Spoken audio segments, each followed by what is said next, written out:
In the tapestry of life, where every thread holds a story, America in Black and White emerges as a haven for the voices echoing through the heart of our communities.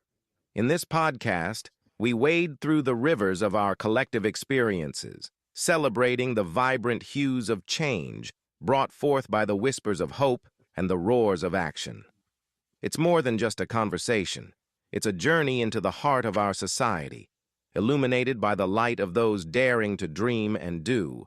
Join us, and let your voice be the melody that guides us toward a dawn where every color finds its place in the masterpiece of our shared destiny.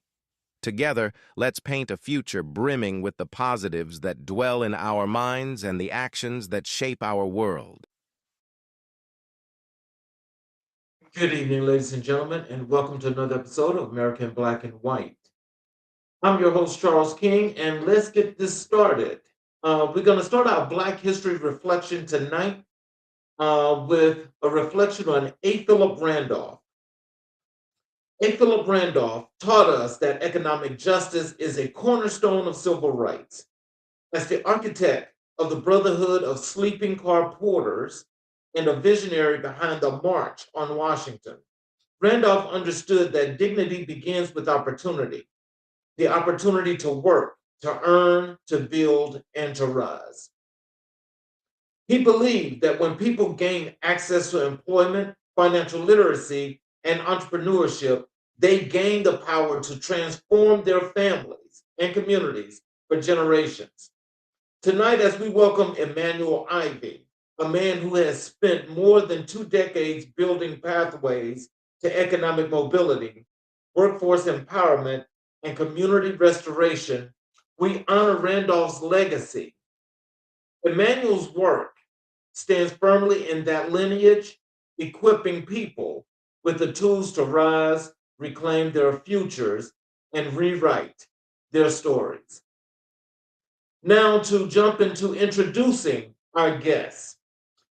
Welcome to American Black and White, where we elevate the voices shaping our communities, challenging our systems, and building the future one life at a time. Tonight, we focus on a leader whose work sits at the intersection of empowerment, opportunity, and transformation. For more than 23 years, Emmanuel Ivey has been a force in workforce development, entrepreneurship, financial coaching, youth empowerment, and community ministry. His leadership is not theoretical, it is lived, practiced, and rooted in service. From executive leadership roles to entrepreneurship, from his mentoring youth to visiting jails, from financial counseling to community restoration, Emmanuel has dedicated his life to helping people rise. His story is one of resilience, purpose, and unwavering commitment to the people of Central Indiana. Tonight, we explore his journey, his mission, and the legacy he continues to build. Ladies and gentlemen, Emmanuel Ivey. Welcome to the show, sir. All right, Mr. King, thank you for having me, sir. Yes, sir. Is there anything you'd like to say to the audience before we get going into the show? Um, just thankful to be here to share about my life, my journey, everything that I've done thus far. But there's a lot more for me to do. So just thankful for this opportunity to be on your show. I more than appreciate it, and I'm definitely looking forward to it because, just like of the our guest that's in the month of February, those in January as well. We booked this show like maybe 6+ months ago, and I'm very happy and proud that you're here today. All right, well, thank you, thank you. Let's start with, as I say, I like to let people get the opportunity to learn a little bit more about you, to get comfortable with you before we talk about all the work that you're doing. Let's Mhm. talk about what were your early experiences that shaped your passion for service and community development. Um, well, to be honest, I kind of stumbled in it. when I was in college. Went to FAMU, Florida A&M University. Was there for 2 years, and then got into some trouble. Got locked up. Was on probation with the state and the school, and my mama said, "Get your butt back home." So transferred to Indiana State University, where I got my undergrad in marketing with a specialization in advertisement, and then went on and pursued my graduate's degree in human resource development. So with that, when I was there, me and one of my guys, we started a promotional entertainment company. So we would throw parties on campus, off campus, in clubs, promote other parties and events. Did rap battles, and so we actually threw a party on our homecoming weekend. Now, if I was smart, I would have threw it the weekend before because nothing was going on. But I threw it on that Friday night where like all the sororities, fraternities had their party as well. So from that, we just made enough money just to pay all of our expenses, and that was it, literally. So I was feeling down, feeling bad. I called my mother up, and she was like, "Well, God don't want you to be throwing parties and have everybody drunk and high." I said, "Mommy, you're right." So she was like, "Give back to the community." So I said, "All right." So homecoming was actually um, around Halloween that year. So of course, the next holiday is Thanksgiving. So I actually teamed up with the church that I was going to at the time. Um, hmm, I'm sorry, I'm a little nervous. But I was going to the church, and I actually teamed up with the community center down there, St. Charles. No, excuse me, the Heights Center. And then from there, we collected food and did a food and turkey drive for the town or city of Terre Haute. So that kind of really started my community work. So we actually did that for 3 consecutive years, and then from there, I graduated. But that's kind of how it all started. Throwing parties, and then had one horrible one. But then from there, really, giving back to the community, especially to the community that I'm not even from. So to me, that was a little extra special for me. So, who were the mentors or influences that guided your path? Well, I would say one, my father. He had the first um, hip hop clothing store here in Indianapolis, like back in the '70s, um, called the Joint Boutique. So just looking at him and just seeing how he worked, and how he grinded it out through all those years. I mean, he's been in business for over 40 years. He doesn't have his actual brick and mortar, but he still sells, on the corner off 30th and Keystone, at 80 years old. So just seeing him throughout all my life. For years, my mother didn't work. Excuse me. She took care of the household. So like really kind of through my upper elementary years, all the way during college, um, my father really held it down. So just really getting my drive, my work ethic from him, but also just seeing that he truly um, treated every customer the same, with respect, with dignity. In the later years, we were right off of 22nd and Central, and back in the day in the '80s and '90s, that area was called Dodge City. A lot of drug dealing, gang activity. Um, but just him, really showing respect to everybody that came through, from um, homeless individuals, prostitutes, drug dealers, your average blue collar, and or white collar worker. He didn't turn anybody away. At times when individuals didn't have it, he provided discounts. I remember during Christmas, like during the '90s, for years, it was this homeless lady named Coco. Rest in peace, Coco. But if you're from Indianapolis on the east side, you know or have heard of Coco. She would kind of roam the streets, literally. You'll be parked at a stoplight, and she'll come up to your car, ask for money. But in saying that, every I'm not gonna say every Christmas, but a lot of Christmases during the '90s, my father would feed her. I mean, he'll of course close his shop, but he'll be there, and she'll come, and I mean, he'll feed her. So it's just like, wow, just kind of seeing my father do that without like nobody knowing. I mean, one, like he was broadcasting that he was doing this. It was like, all right, come up to the shop, and then also with having a clothing store and it being popular.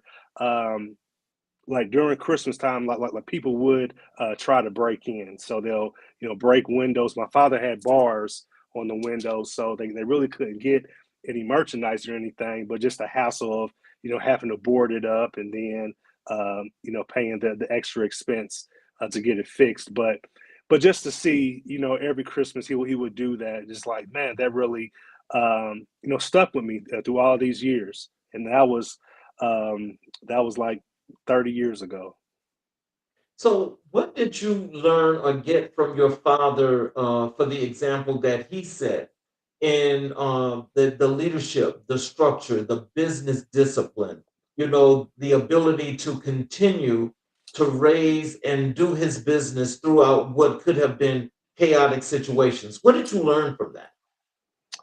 Um, I learned that, no matter what happens or what goes on within your life, you have to, keep pushing forward. There's always going to be, obstacles and barriers, that you may face.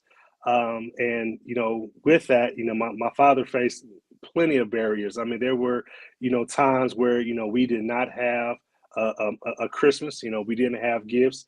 Now, my mother did say at times when me and my siblings didn't deserve it, just because our behavior at school or at home. But I know that there were times where, we didn't have a good Christmas as far as sales, from my father's shop. So just, having to sacrifice those times throughout my life, but understanding that, you know, um, um, I mean, that's temporary, especially just getting gifts on Christmas. Christmas is much bigger than that.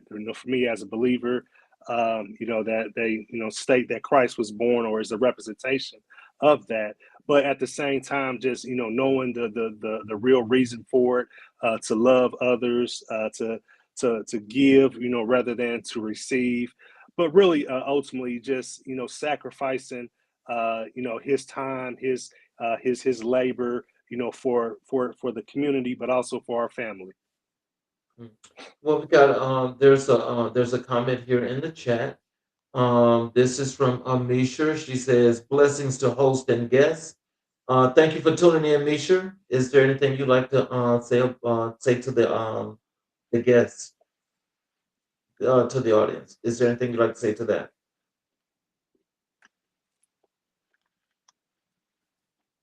Oh, so at any rate, so how did your upbringing in Indiana shape your worldview? Wow. So, growing up in Indianapolis, Indiana, I was born in the '80s. Grew up in the '90s. Um, the landscape back then was primarily black and white. You had your Hispanics, Mexicans, South Americans, but they were kind of um, like designated in certain areas. So the world to me, honestly, for years was just black and white. I didn't until I went to college down there, FAMU, was when I realized, hey, there are more individuals in this world than just black and white people. Also, I had to know and understand that um, just because you speak Spanish doesn't mean that you're Mexican. So, in Florida, you have Cubans, Puerto Ricans, Dominican Republicans, all types of people from South America. So that was very eye opening to me because I just thought everybody that was brown skinned and spoke Spanish was Mexican. It was very ignorant of me, but at the same time, I mean that's where I came from, and that's all I knew. Um, but from there, coming back to Indiana, going to Indiana State in college, I did recognize that all black people aren't good and all white people aren't bad. Going from coming from a historically black college to now at Indiana State at a PWI, I had a lot of cool white friends, from the countries, from the country of Indiana. There's a few like big cities, I would say, in Indiana. You have Indianapolis, the biggest city. Then you have Fort Wayne, and then you have like the region up in Gary, Indiana, East Chicago, and Hammond. So that's kind of where a lot of black people are. But the rest of the state is very rural, a lot of small towns, but unfortunately, a lot of sundown towns as well. So, living in Indianapolis, you have sundown towns in Hamilton County, and that's north of Indianapolis, and then Johnson County is south of Indianapolis. And there were some towns in um, that you either couldn't go to or drive through, or you better be out by 6 o'clock or when that sun goes down. So, experiencing racism was very prevalent in Indianapolis with the cops, but also going to Indiana State, going to a town called Terre Haute. There was I think it's like West Terre Haute, where you're not supposed to go to, and if you do, you better either just drive through or go in and out. So that's kind of what my experiences were. But at the same time, I love my city. We call it Nap or Nap Town. And still to this day, there's a lot of opportunity. You just got to really, search for it and seek it out. Well, it was kind of like well, you was probably most likely was reading my mind because I wanted to ask you if you could give us a comparison of being in Tallahassee, Florida, Mm. Terre Haute, Indiana, and Indianapolis, Indiana. What were the differences, and how did you take on those experiences? Well, the main difference, especially in Tallahassee, but really just down south, because I used to visit Atlanta a lot as well. My cousin stayed there, so except coming all the way home for Thanksgiving or other holidays, I'll just go to Atlanta. So just to see, black people, really, prosper. A lot of um, black people had businesses, and a lot of people were in politics. So I really didn't see that in Indianapolis. I mean, we had a few. One of my mentors, Representative Greg Porter. He's a House representative here in Indiana, but just seeing a lot of honestly, black unity. We were at a HBCU, so it's a totally different atmosphere, culture compared to a predominantly white institution, a PWI. Um, you know, everybody kind of jokes that Indiana State is like the black college or the black university of Indiana, um, but like I said, just seeing the unity and just seeing a lot of black people just um, um, really have it going on. Either as professionals, professors, businessmen and women, politicians. I mean, it was just amazing to me. So coming home and transferring to Indiana State, you really don't see that. But you know, our university president and vice president was black. You know, so they were my first black president. Outside of President Obama. So it was good to see that because, like I said, in Terre Haute, Indiana State is a PWI. So just to see them, as far as the student union and them getting voted into the president, vice president of Indiana State was really remarkable. Um, but then, understanding that, they say that Indiana is like the little Mississippi, you know, it is stated that the KKK was formed or based out of Indiana. I mean, it was to the point in the 1920s and 30s where the mayor of Indianapolis to several mayors around the state were involved in the KKK and were members, and the governor as well. So when you have politicians and regular your average Joe, in that an organization or their cult or whatever it is, it does say a lot, about the state and the issues and the barriers that we've had as Black people in Indiana. Well, Misha just put another comment here in the chat, and she says, "This is a great conversation. I grew up within the same group setting, Hispanics, Caribbean, and Black Dominicans in Brooklyn, New York.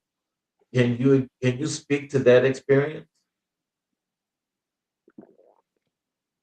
Who for me?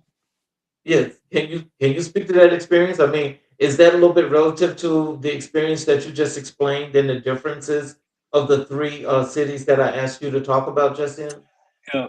Well, I guess now, honestly, in Indianapolis, we are becoming very diverse culturally. Um, where I stay out in the far east side now. I'm from the east side, Martindale, Brightwood, which is primarily black. I probably say growing up, it was like 99% black.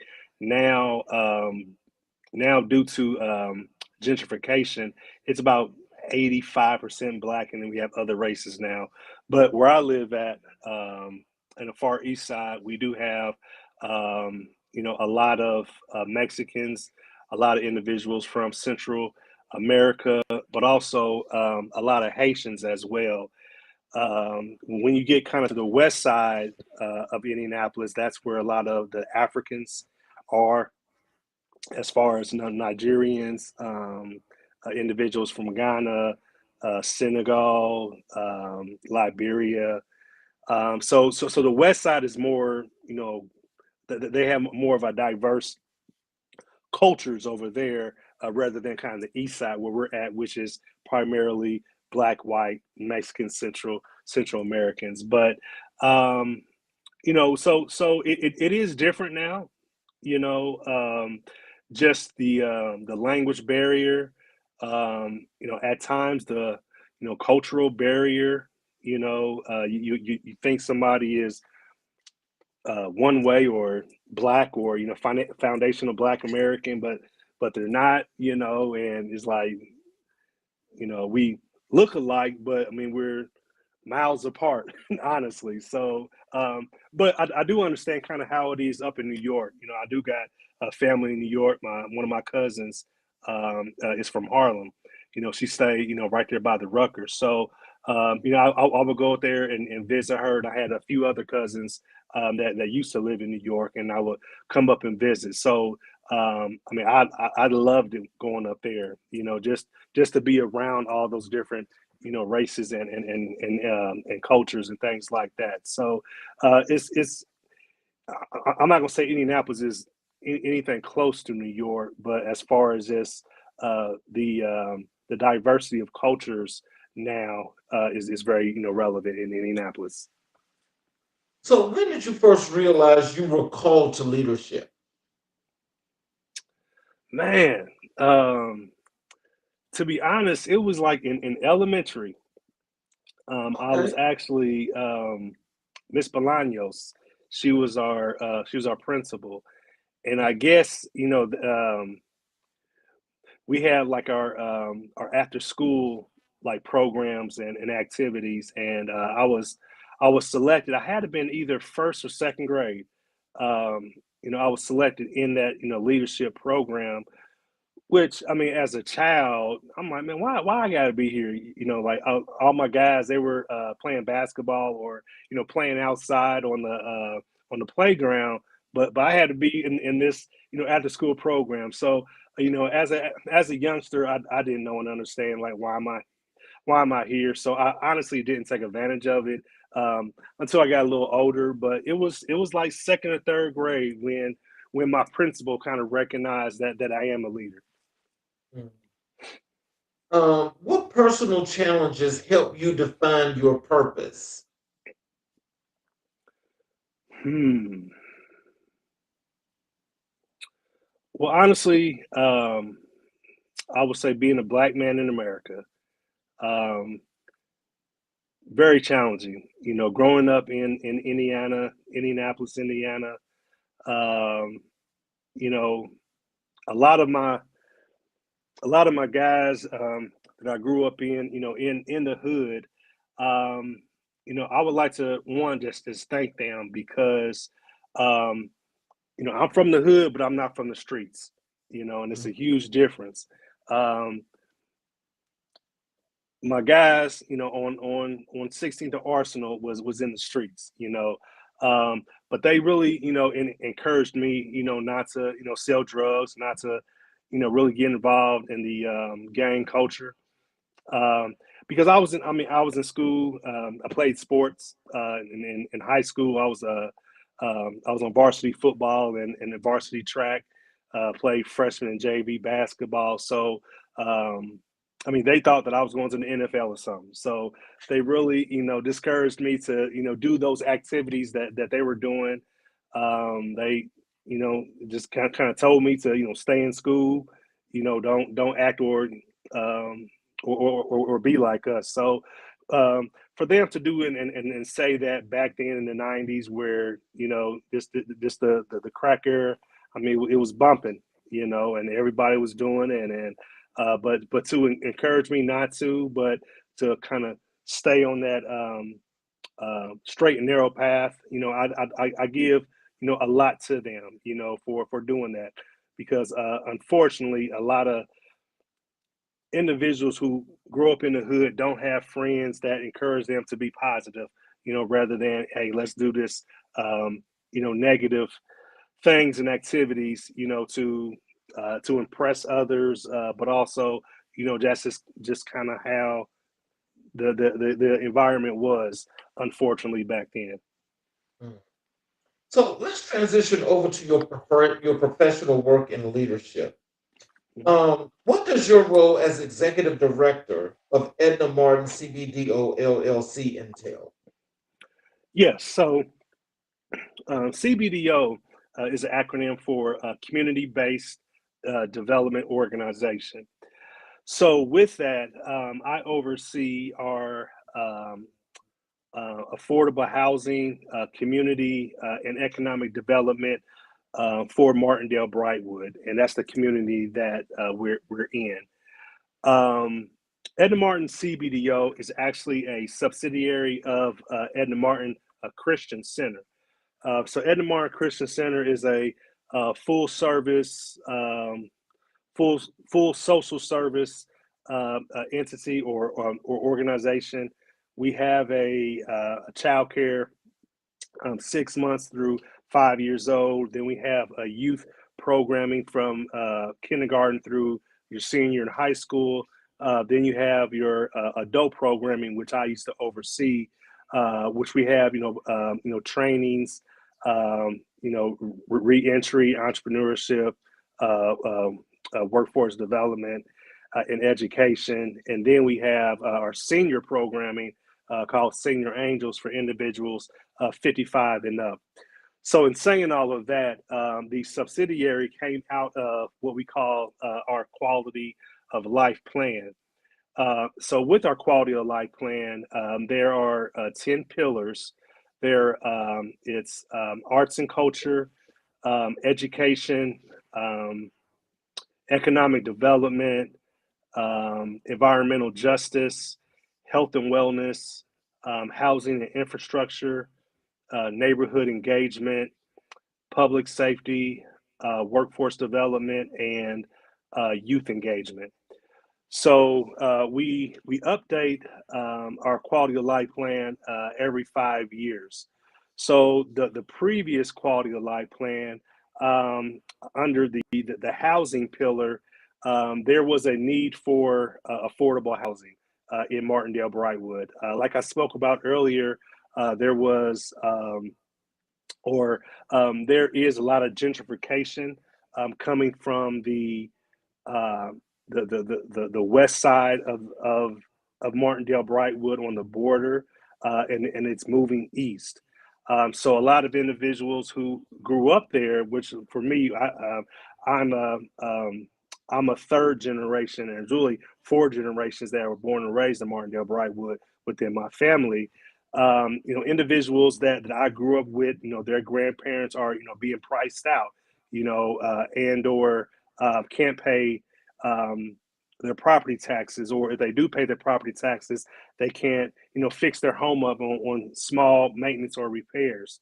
So that's kind of where the CBDO was birthed from the quality of life plan to make sure that we are developing affordable housing stock within the community. Now there are additional entities that do affordable housing as well. We have the Martindale Brightwood CDC. We have a organization called Intend Indiana, another one called INHP.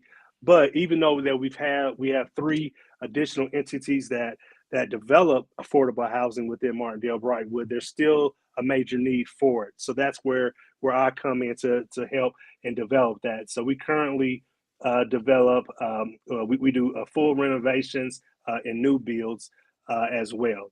So that's kind of how this organization has came about, but also kind of just with the community development aspect of it. I do oversee now our quality of life plan. So, like I said, we have 10 different pillars within the plan, and we have and the plan was actually developed by the residents, community partners, and stakeholders. So this plan was updated back in 2024. It took about a year and a half to update it. And then from there, in the first quarter of 2025, we actually got our plan city certified. So now the city of Indianapolis recognizes our plan. So we just can't have anybody coming to our neighborhood to develop or to try to take over. These are our goals and strategies for the next 5 years from 25 through 2030. And these are the residents, these are the community partners and stakeholders that drive the goals and strategies for the next 5 years. So that's kind of what I do and oversee as the executive director. So, so as that new plan has been implemented, and I'm sure now it's working its way through the system, what is it that your community people, the people that this is meant to help or to impact in the best way, what are some of the things that you can tell them at this point? What to look for, what to be mindful about, but also how can they succeed? And I'm sorry, I didn't hear the first part of the question. So is that the residents Yes, or the people out there in the communities, how can they benefit from what should they be listening for? What can you yeah, tell them? How they can benefit from this, how they can grow from this, how they can succeed with this, and what should they be looking for? okay. So first, in order to benefit from this quality of life plan, you have to be engaged. Um, at the Martin Christian Center, we are one of the oldest um, um, black led organizations in Indiana. 85 years, and one of the biggest as well. We have over 80 staff, and our budget is roughly about 7 million a year. Um, so we didn't want to like develop the quality of life plan and everybody community say, oh, that's Ed Martin's plan. No, we were very intentional about one, having a third party come in to kind of facilitate the plan with town halls, with focus groups, with advisory committees and things like that. Um, but also we really wanted the residents to be involved and to share their concerns about the community, but also what goals that they would like to meet and obtain. So in saying that, if the residents are not engaged, then the plan will do nothing for them. Mm. So that's kind of one of my goals now, is like our theme last year and this year is hello neighbor. And the reason it's hello neighbor is because we want to get to know our neighbors and who we are. Me growing up in Martindale, Brightwood, we knew our neighbors. I mean, it was like on my street from 15th and Arsenal to 18th and Arsenal, it was like everybody's grandma's house, and like kind of how our neighborhood is not structured, but the houses, like a lot of them are doubles. So the grandmother will stay on one side, or the grandfather, and then the mother and the children will stay on the other side. So that's kind of how from 15th to Arsenal to 18th to Arsenal, that's how it is. So a lot of us grew up there, but as we got older, we moved out. But now Martindale Brightwood is real transit. So a lot of people when I grew up like owned their homes, but now those homeowners are passing away, or gentrification is coming in, and they're giving people pennies on a dollar for their properties. So in saying that, um, we don't know the residents or our neighbors like we used to back in the day. So really kind of informing them on, hey, this is the quality of life. These are the goals that you all said, or some of you all said that you want to do. Now, these are the entities, the companies, the organizations that are in charge to fulfill, this actual plan. So like, for example, one of our pillars, um, one of our pillars is environmental justice. So what's going on now in Martindale Brightwood is there is a data center that wants to be in our neighborhood. That's Mm. going to, yes, that's going to affect our environment.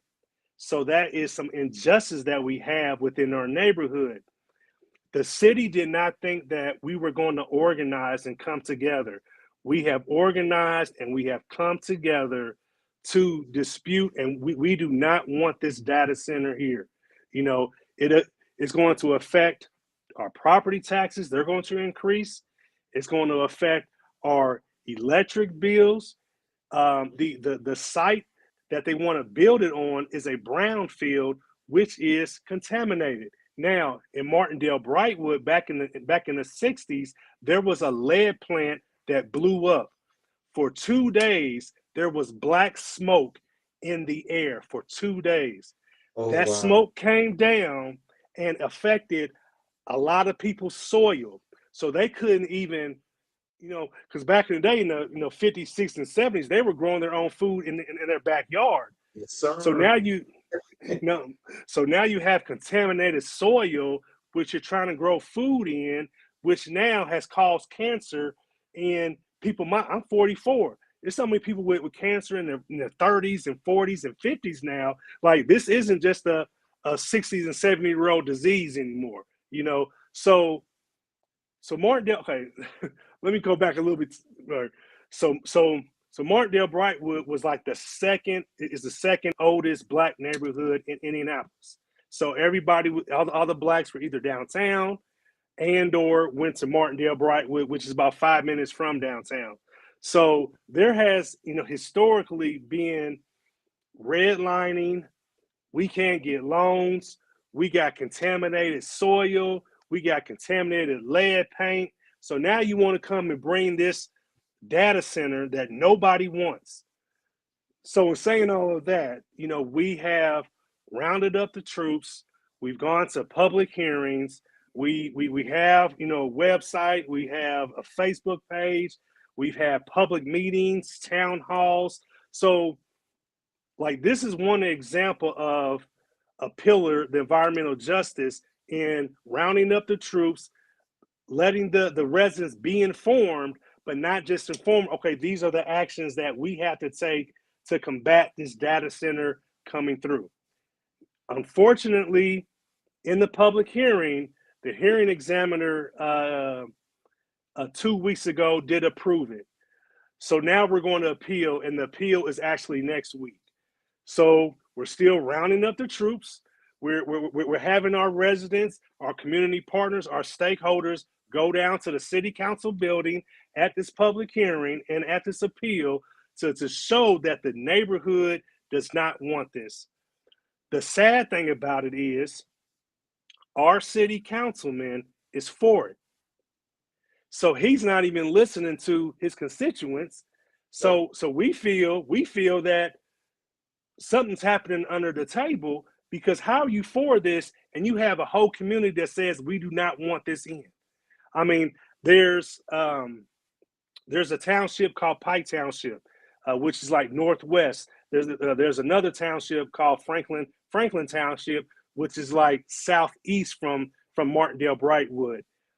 They're having the same issues, but their city councilmen and women are not in favor for it. So those developers have already backed out. Our developer is still at the table for the simple fact that our city councilman wants it. So these are the issues that we're having, but also within the quality of life plan, we have neighbor engagement. So these town halls, these focus groups, these informational meetings that we're having about this data center is very critical to inform our residents, because one of the main arguments with our city councilman is, hey, half the people in this room isn't even from Martindale Brightwood. Well, who cares? Because the other half are.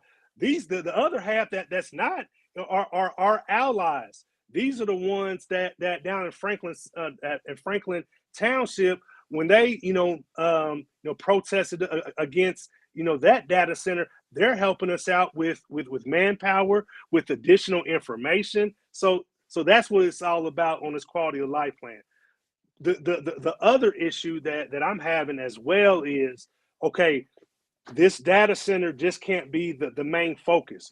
We have to inform them about the other pillars so they can be engaged, so we don't have other entities coming in to try to take over our community and neighborhood. So Go ahead. Go ahead. Sorry. No, go ahead. Go ahead and finish. No, but so I'm just saying that it's very challenging. One, because we want the community involved, but then two, I mean, how do we reach them if we don't have like a major issue going on? The major issue is the data center. Everybody's on board. But how about the other pillars like youth engagement, or about workforce development, or even economic development, bringing businesses that are for the community, not just ones, excuse my language, that are going to rape the community? Well, you know something? I'll tell you this. I know you're exactly right when you talk about those data centers. Here in Metro Atlanta, where I live, out here in Douglas County, that very thing is happening right now. And you're right about the effects, and a lot of people just they haven't caught up with that part yet. Because when you talk about the utilities, when you're talking about all the surrounding environment and pretty much everything that we, the community, are facing, where we're having to pay these higher tax bills and everything else for that data center, which nothing is coming back to us. It's all about them. So it's like now we're starting to have like these little glitches with internet speed and all of that other good stuff, because everything is mainly focused on that data center. I can't hear you.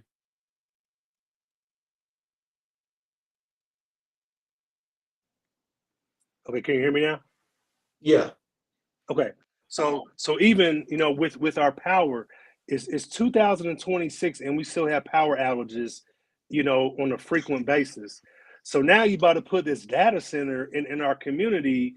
I mean, I Hmm. mean, we about to have blackouts here pretty soon, because they will be extracting all the power. And then also, because I was wondering, I'm like, why are we having so much power outages?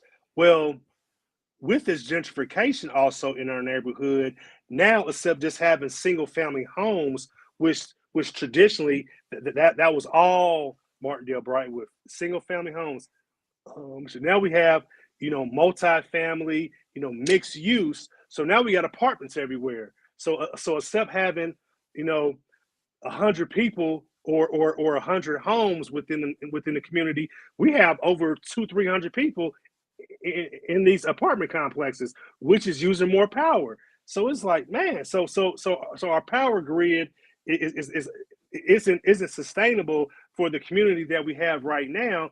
Now you about to bring in this data center that takes as much of power as a small town called like Muncie.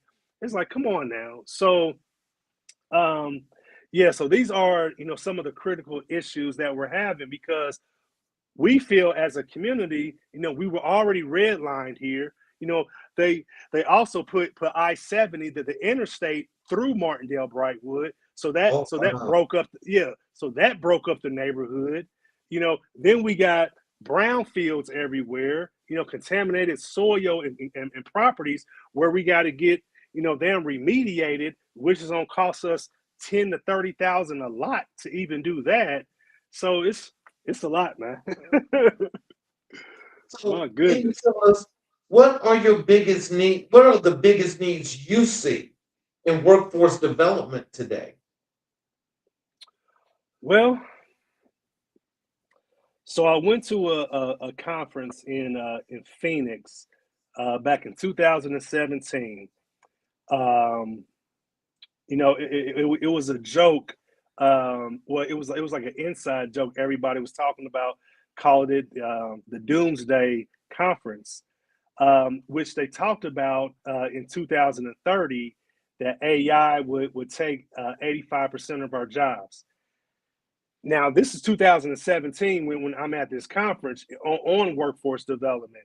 I was like, oh man, that's years down the road. That's years down the road. Now in 2026, I'm seeing evidence of AI taking these jobs. You got um, um, um, um, UPS laying off 30,000 employees. You got FedEx laying off 11,000, and Amazon, and you go to a McDonald's, and nobody's at the cash register. You got to do everything at the kiosk. You go to the airport. They got all these kiosks, and it's like, wow, this is really happening. So now my thing is, okay, in 2026, we have to start teaching on AI and how, as humans, one, how are we going to navigate it, through our jobs. But then, it's already taking blue collar jobs, and I'm hearing now it's starting to take white collar jobs. So what jobs are going to be available, in the next 5 years? I don't know, honestly. So um, I'm not going to say that I'm against AI and technology, but I do know that at times it does dumb us down, and like we just get dependent on it rather than using it as a tool, but not be as dependent on it. Um, so I don't know what workforce looks like. This is it's kind of scary to me, because yeah, especially for the individuals who aren't as educated, maybe are high school dropouts. Like, what are they truly going to do, in the next 5 to 10 years? But also, even with education and going to college and in a university, it's like, are these degrees going to be even worth something? I remember me growing up, there were a few degrees that weren't nothing. So now we have AI that can um, um, they can go in a courtroom and debate and you know like be the lawyer, be the defense attorney, and things like that. So it's like, okay, so where is this world going to, in the next 5 to 10 years? Because I mean, this AI and this technology is rapidly, growing, getting better. I mean, now they're talking about, the AI bots are, talking to each other, and that they form their own language. They done built their own social media site. They done formed their own religion, and I'm like, what is this? Well, So you're exactly right. so I really don't have an answer. I mean, it's like I'm living in real time with this. I'm using AI um, to edit, a email to make it sound a little better. Um, you know, I run it through it to check my grant, make sure I got all the proper information in my grant or in my proposals. But but like I'm only scratching the surface. So I guess one, we need to just know and understand AI, embrace it, but don't get fooled or bamboozled to think that it won't take your job, or I mean, and or do other things. So I mean, I'm not a conspiracy theorist at all. But at times I do go down rabbit holes, and some things that I've seen on TikTok and on YouTube. It's kind of scary. Well, So. you have a right to do that if you know the truth, because it's concerning, because, there's so much in going into using AI, and some people are not using it properly. Some Hmm. people are not using it efficiently. Hmm. And so just with that, it's just so much to it that it takes so much time. But as Yes. you were just mentioning this, so like when it comes to the people that you work for and you serve in your community, how do you approach building programs that create real impact? Well, um, one thing about me now, I used to be a person. Um, I'm very task and goal oriented. That's kind of just my personality. Who I am. So early in my career, it was all about reaching the goal, reaching the goal, reaching the goal, and then I've kind of moved now towards best practice. So I reach my goal, but then I evaluate the program or the training, but then from there, from the results or from the survey, now looking at best practice, and the reason I look at best practice now is with best practice, I can share it with others so they can implement it and they can apply it, to their programming or to their organization. So that's kind of where I'm at now, making sure that we do good evaluation, and then from there, okay, how can I share these outcomes and these results to others so they can develop and implement programming, like what we're doing now, but also, extracting others' best practices to make our program better. Um, so that old saying, each one reach one, each one teach one. That's kind of what my philosophy is, because I mean, just with technology now, what we were doing 5 years ago, we're not doing now, or even what we were doing 10 years ago, you know. So in program development, it's like, okay, we we have to continue to educate ourselves, to learn, because we we can't be stuck in the past, or or doing old practices. We have to be current in what we do, but also in how we're learning as well. So that's why it's like I'm not against AI or new technology, because I mean it's just part of this world, but we still have to integrate ourselves with it so we can move forward within the 21st century. So in saying all of that, you know, um, doing a good evaluation of program and training, but also taking that information, making it best practice so you can share it with others.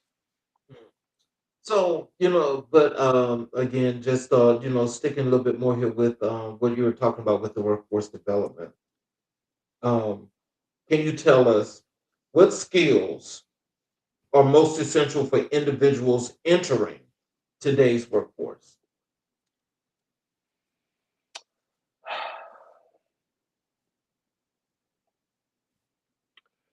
Well, um, I would probably say honestly, and this is in any and every type of, I think, industry or field, you have to be coachable.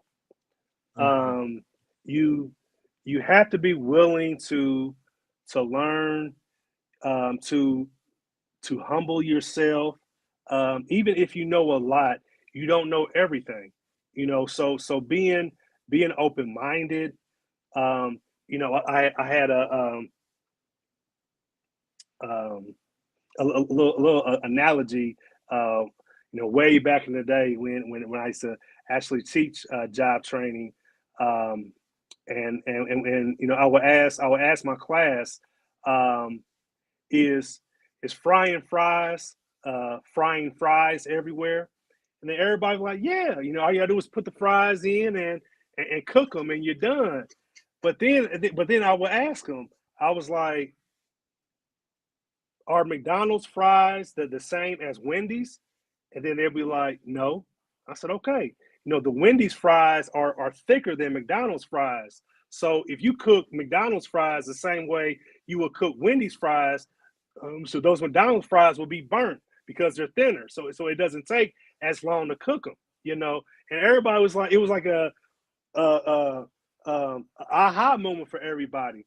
But so in saying that, I mean, that's the same thing in this world that we're living in today. I mean, even though that you may know or understand the industries change, throughout the years and throughout the time. So what you knew 10 years ago, may not be, what it is in the current.